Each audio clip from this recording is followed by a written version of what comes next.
పరిశుద్ధ గ్రంథములోని అత్యంత మధురమైన, అత్యంత శక్తివంతమైనటువంటి పుస్తకాల్లో ఒకటైన ద్వితీయోపదేశ కాండములోనికి మీ అందరికీ స్వాగతం. మనం ఇంతకుముందు ఆది కాండము నుండి సంఖ్యాకాండము వరకు దేవుని అద్భుత క్రియలను ధ్యానిస్తూ వచ్చాం. ఇజ్రాయేలీలు అరణ్యములో పడినటువంటి కష్టాలు, వారి అవిశ్వాసం వల్ల జరిగిన నష్టాలు మనం చూసాం. ఒకవేళ మీరు ఆ వీడియోలను మిస్ అయి ఉంటే దయచేసి ఒకసారి మన ఛానల్ని విజిట్ చేయండి. అప్పుడు ఈ పుస్తకపు విలువ మీకు ఇంకా బాగా అర్థమవుతుంది. చాలా మంది బైబిల్ చదువుతున్నప్పుడు ద్వితీయోపదేశ కాండం అనగానే మళ్ళీ అవే ఆజ్ఞల, మళ్ళీ అదే ధర్మశాస్త్రం అని కొంచెం విసుగు పడుతూ ఉంటారు. కానీ నేను మీకు ఒక పరమ రహస్యాన్ని చెబుతున్నాను. ఈ పుస్తకం క్రీస్తుకు పూర్వం రాయబడిన జ్ఞాన గని. కొత్త నిబంధనలో ప్రభు అయినటువంటి యేసు క్రీస్తు సాతానును ఎదిరించడానికి అత్యధికముగా వాక్యాలను ఉటంకించింది ఈ పుస్తకం నుండే. కాబట్టి ఇది కేవలం పాత నిబంధన పుస్తకం కాదు, ఇది సాతాను శక్తులను ఓడించే ఆత్మీయ ఆయుధాగారం. ద్వితీయోపదేశము అంటే హీబ్రూ భాషలో మిష్నే తోరా అంటే ధర్మశాస్త్రము యొక్క ప్రతిరూపము లేదా రెండవసారి బోధించుట అని అర్థం. ఇక్కడ ఒక విషయాన్ని మనం నిశితంగా గమనించాలి. సీనాయి పర్వతం దగ్గర దేవుడు ఆజ్ఞలు ఇచ్చినప్పుడు ఉన్న తరం వారు వారి అవిశ్వాసం వల్ల అరణ్యములోనే రాలిపోయారు. ఇప్పుడు యోర్దాను నదీ తీరాన మోయాబు మైదానంలో నిలబడి ఉన్నటువంటి వారు ఆనాటి చిన్నపిల్లలు మరియు కొత్తగా పుట్టిన తరం వారు. వారికి దేవుని పట్ల, దేవుని ఆజ్ఞల పట్ల ఒక స్పష్టమైన అవగాహన అవసరం. అందుకే మోషే ఒక తండ్రి తన పిల్లలకు వీలునామా రాసి ఇస్తున్నట్టుగా తన మరణానికి కొద్ది రోజుల ముందు ఇజ్రాయేలీలకు చేసిన ఆఖరి ప్రసంగాల సమాహారమే ఈ పుస్తకం. ఇది కేవలం రూల్స్ ఉన్న బుక్ కాదు, ఇది దేవుడు తన ప్రజలకు రాసిన ప్రేమ లేఖ. నేను నిన్ను ప్రేమిస్తున్నాను కాబట్టే నీవు నా దేశంలో సుఖముగా ఉండాలని నా ఆజ్ఞలు ఇస్తున్నాను అని దేవుడు ప్రేమతో బతిమాలుతున్నట్టుగా ఈ పుస్తకం ఉంటుంది. ఊహించుకోండి, ఈ దృశ్యం ఎంత అద్భుతంగా ఉంటుందో. 120 ఏళ్ల వయసులో మోషే నిలబడి ఉన్నాడు. ఆయన కళ్ళు ఇంకా మసకబారలేదు, ఆయన బలం ఇంకా తగ్గలేదు. కానీ ఆయనకు తెలుసు తాను యోర్దాను నదిని దాటలేనని. తన ప్రజలు లోపలికి వెళ్తుంటే తాను ఒడ్డినే ఉండిపోవాలి. ఒక నాయకుడుగా ఆయనకు భయం ఏంటంటే ఈ ప్రజలు కనానులోకి వెళ్ళాక అక్కడ ఉన్నటువంటి పాలు తేనెలు ప్రవహించేటటువంటి ఆ ప్రదేశాన్ని చూసి అక్కడి భోగ భాగ్యాల్లో మునిగిపోయి తమను విడిపించినటువంటి దేవుణ్ణి మర్చిపోతారేమో అని. అందుకే మోషే వారిని హెచ్చరిస్తున్నాడు, బతిములాడుతున్నాడు.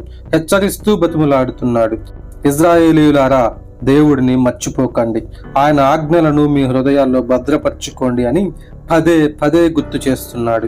ఈ పుస్తకం చదువుతుంటే మనకు మోషే హృదయ స్పందన వినిపిస్తుంది. అందుకే ఈ పుస్తకం మీద మీకు ఇష్టం పెరగాలి.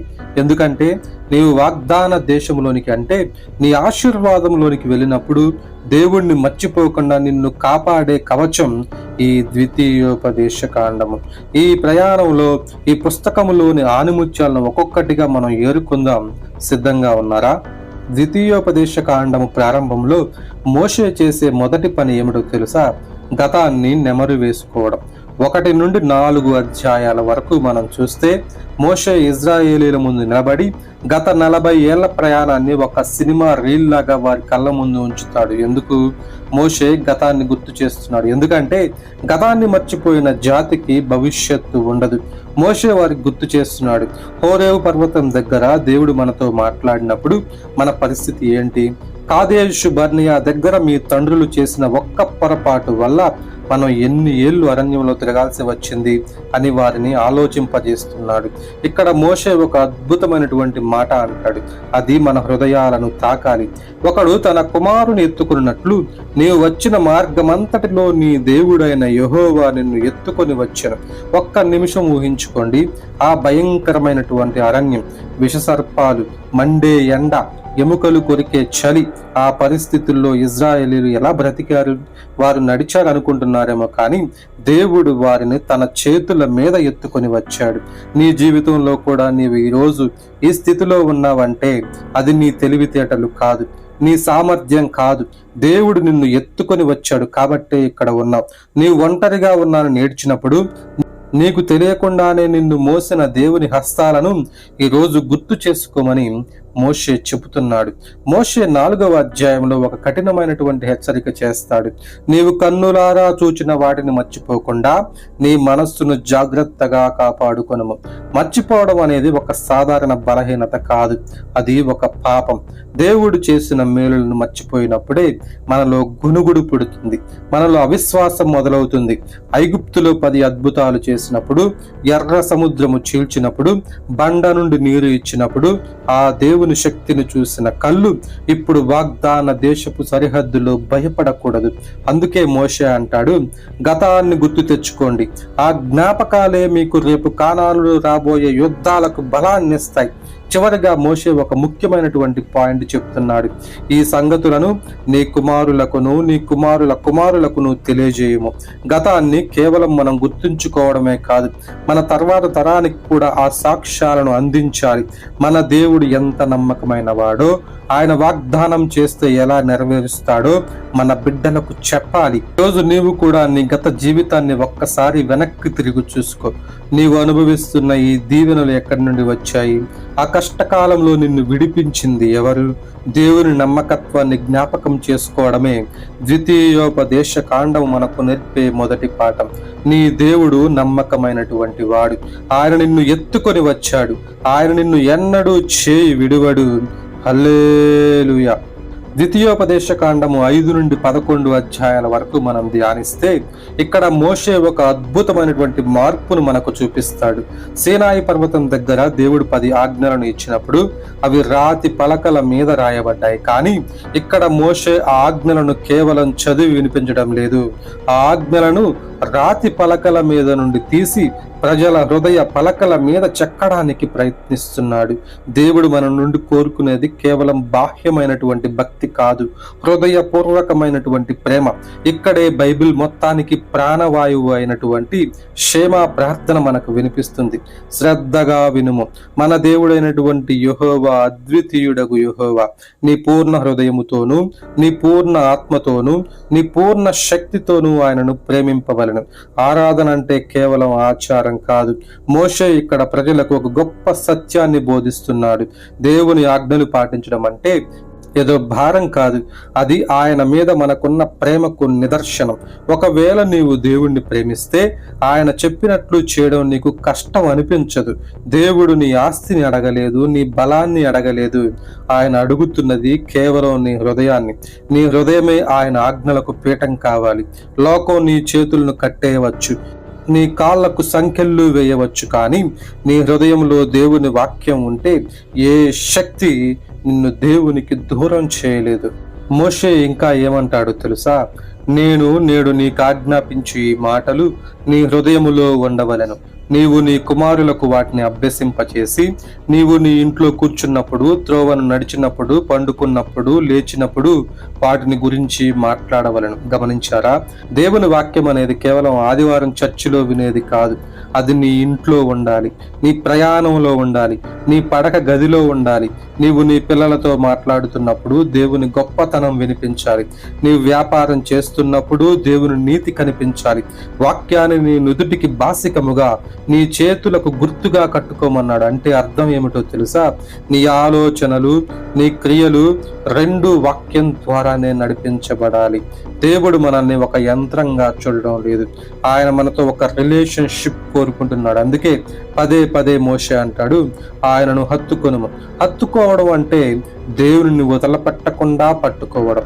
వాగ్దాన దేశంలోనికి వెళ్ళాక మీకు అన్ని సౌకర్యాలు దొరుకుతాయి, పాలు తేనెలు ప్రవహించే దేశం అది. అప్పుడు మీరు కడుపు నిండా తిని దేవుడిని మర్చిపోయే ప్రమాదం ఉంది. అందుకే వాక్యాన్ని హృదయంలో భద్రపరచుకోండి. ఈరోజు నీ హృదయంలో ఏముంది? లోకపు ఆశలా లేక దేవుని ఆజ్ఞల? నీ హృదయమే దేవుని పీఠం కావాలి. నీవు ఆయనను ప్రేమిస్తే ఆయన నీ జీవితాన్ని ఆశ్చర్యకరంగా మారుస్తాడు. మోషే ఇచ్చిన ఈ ఉపదేశం నీ హృదయాన్ని దేవుని వైపు త్రిప్పునుగాక. ద్వితీయోపదేశ కాండము 12 నుండి 28 అధ్యాయాల వరకు మనం ధ్యానిస్తే ఇక్కడ మోషే ఇజ్రాయేలీల ముందు ఒక మహా సంగ్రామాన్ని ఉంచుతాడు. అది ఆయుధాలతో చేసే యుద్ధం కాదు, అది విధేయత మరియు అవిధేయత మధ్య జరిగే యుద్ధం. మోషే ప్రజలందరినీ పిలిచి వారిని 2 గుంపులుగా విడగొడతాడు. ఒక గుంపు గెరీజీం పర్వతం మీద, మరొక గుంపు ఏబాలు పర్వతం మీద నిలబడాలి. ఆ 2 పర్వతాల మధ్య నిలబడి మోషే గంభీరంగా ప్రకటిస్తున్నాడు, నేడు నేను నీ ఎదుట జీవమును, మరణమును, ఆశీర్వాదమును, శాపమును ఉంచి ఉన్నాను. దేవుడు మనల్ని బలవంతం చేసే దేవుడు కాదు. ఆయన మన ముందు 2 మార్గాలను ఉంచాడు. ఒకటి ఆశీర్వాదానికి దారితీస్తుంది, మరొకటి శాపానికి దారితీస్తుంది. ఆ నిర్ణయం తీసుకునే అధికారం నీ చేతిలోనే ఉంది. 28వ అధ్యాయంలో మొదటి 14 వచనాల్లో దేవుడు ఇచ్చే ఆశీర్వాదాలు చదువుతుంటే ఒళ్ళు పులకరిస్తుంది. నీవు నీ దేవుడైనటువంటి యెహోవా మాట శ్రద్ధగా వినిన యెడల నీవు పట్టణములో దీవించబడతావు, పొలములో దీవించబడతావు, నీ గంప దీవించబడుతుంది, నీ పిండు పిసుకు తొట్టి దీవించబడుతుంది, నీవు లోపలికి వచ్చినప్పుడు దీవించబడతావు, వెలుపలికి వెళ్ళినప్పుడు దీవించబడతావు. హల్లెలూయా. అంటే అర్థం ఏంటో తెలుసా? నీవు దేవుని మాటకు లోబడితే నీవు వెళ్ళే ప్రతి చోట ఆశీర్వాదం నిన్ను వెంటాడుతుంది. నీవు ఆశీర్వాదం కోసం వెతకక్కర్లేదు, ఆశీర్వాదమే నిన్ను వెతుక్కుంటూ వస్తుంది. నీవు తోకగా కాక తలగా ఉంటావు. కానీ అదే అధ్యాయంలో 15వ వచనం నుండి మనం చూస్తే భయంకరమైనటువంటి హెచ్చరికలు కనిపిస్తాయి. ఒకవేళ నీవు దేవుని మాట వినకపోతే, నీవు అన్య దేవతల వైపు మళ్ళితే, అదే పట్టణములో, అదే పొలములో నీకు శాపం వస్తుంది. నీవు చేసే ప్రతి పనిలో విఫలమవుతావు. అది దేవుడు నిన్ను శపించాలని కోరుకోవడం కాదు. దేవుని వెలుగు నుండి నీవు దూరముగా వెళ్ళిపోతే సహజంగానే చీకటి నిన్ను ఆవరిస్తుంది. దేవుని రక్షణ కవచం నుండి నీవు బయటకు వస్తే లోకపు శక్తులు నిన్ను నాశనం చేస్తాయి. ఇజ్రాయేలీయులు వాగ్దాన దేశంలోనికి వెళ్తున్నారు. అక్కడ పాలు తేనెలు ప్రవహిస్తున్నాయి. కానీ ఆ పాలు తేనెలు ఆశీర్వాదంగా ఉండాలా లేక శాపంగా మారాలా అనేది వారి ప్రవర్తన మీద ఆధారపడి ఉంటుంది. మన జీవితాల్లో కూడా దేవుడు మనకు ఉద్యోగం ఇవ్వచ్చు, ఇల్లు ఇవ్వవచ్చు, కుటుంబం ఇవ్వవచ్చు. కానీ ఆ దీవెనలు నిలబడాలంటే దేవుని మాటకు విధేయత చూపాలి అంటున్నాడు మోషే. కాబట్టి నీవును నీ సంతానమును బ్రతుకున్నట్లు జీవమును కోరుకొనుము. ఈరోజు నీవు ఏ మార్గంలో ఉన్నావు? లోకపు ఆశల వైపు వెళ్తూ శాపాన్ని కొని తెచ్చుకుంటున్నావా, లేక కష్టమైన దేవుని మాటకు లోబడి ఆశీర్వాదాన్ని పొందుకుంటున్నావా? నీ నిర్ణయమే నీ భవిష్యత్తును నిర్ణయిస్తుంది. మోషే ఇచ్చిన ఈ హెచ్చరిక నీ హృదయంలో ఒక నూతనమైన భయభక్తులను పుట్టించునుగాక. ఇప్పుడు మనం ద్వితీయోపదేశ కాండము యొక్క ముగింపు ఘట్టానికి చేరుకున్నాం. ఇది కేవలం ఒక పుస్తకపు ముగింపు మాత్రమే కాదు, బైబిల్ చరిత్రలోనే ఒక మహాయుగానికి ముగింపు. 120 ఏళ్ల వయసులో మోషే ఇజ్రాయేలులందరినీ పిలిచి తన చివరి ఆశీర్వాద గీతాన్ని పాడి వినిపించాడు. ఆయన కళ్ళు ఇంకా మసకబారలేదు, ఆయన బలం ఇంకా తగ్గలేదు. కానీ దేవుడు చెప్పాడు, మోషే నీ సమయం ముగిసింది. 31వ అధ్యాయంలో మోషే తన వారసుడైనటువంటి యెహోషువను పిలిచి ప్రజలందరి ఎదుట నిలవబెట్టి ఒక మాట అంటాడు, నీవు ధైర్యము తెచ్చుకుని నిబ్బరముగా ఉండుము, యెహోవా నీకు తోడై ఉండును, ఆయన నిన్ను విడువడు, నిన్ను ఎడబాయడు. మోషే తన గురించి ఆలోచించడం లేదు. తాను వెళ్ళిపోయాక ఈ ప్రజల పరిస్థితి ఏంటి, వారిని నడిపించే నాయకుడికి దేవుని తోడు ఎలా ఉండాలి అని దాని గురించి ఆయన ఆవేదన అంతా. 34వ అధ్యాయం చదువుతుంటే కళ్ళు చెమర్చుతాయి. మోషే ఒంటరిగా నెబో పర్వతం ఎక్కాడు. అక్కడ నుండి దేవుడు ఆయన వాగ్దాన దేశమంతటినీ చూపించాడు. ఉత్తరాన ఉన్న ధాను నుండి దక్షిణాన ఉన్న నెగెవ్ వరకు, పశ్చిమ సముద్రం వరకు అంతా కళ్ళకు కట్టినట్లు చూపించాడు. దేవుడు అన్నాడు, మోషే, నేను అబ్రహాము, ఇస్సాకు, యాకోబులకు ప్రమాణము చేసిన దేశము ఇదే.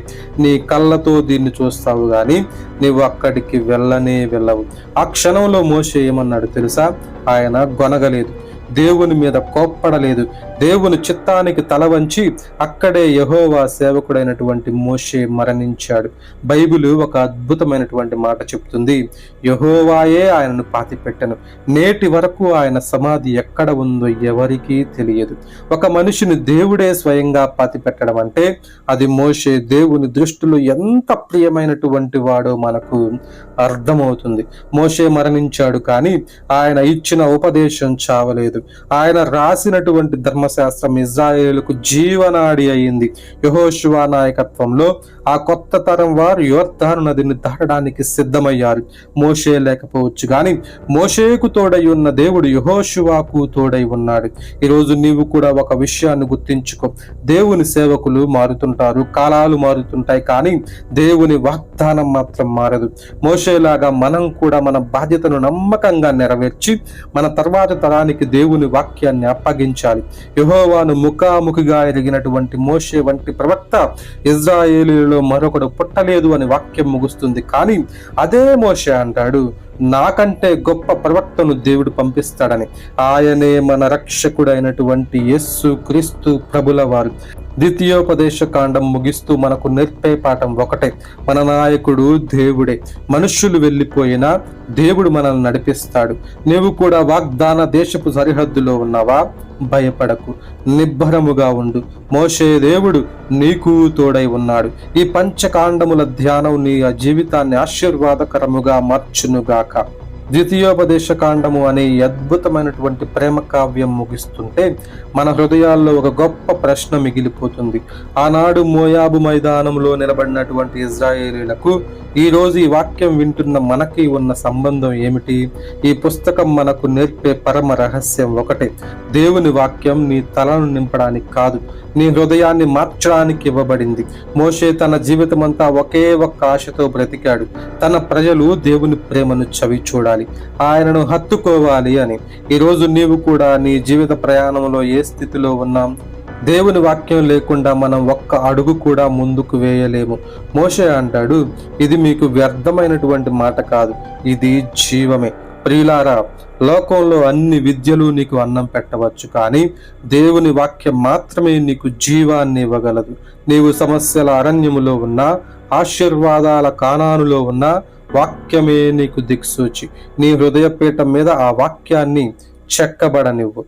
దేవుడు నిన్ను ఎత్తుకొని వచ్చిన క్షణాలను, ఆయన నీ కోసం చీల్చిన సముద్రాలను ఎప్పుడూ జ్ఞాపకం చేసుకో. కృతజ్ఞత లేని చోట గొనుగుడు పుడుతుంది, గొనుగుడు ఉన్న చోట ఆశీర్వాదం ఆగిపోతుంది. నీ గతాన్ని దేవుని నమ్మకత్వానికి సాక్ష్యముగా ఉంచుకో.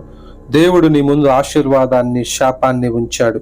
దేవుని మాట వినడం అనేది నీకు భారంగా అనిపించకూడదు, అది ఒక భాగ్యంగా ఉండాలి.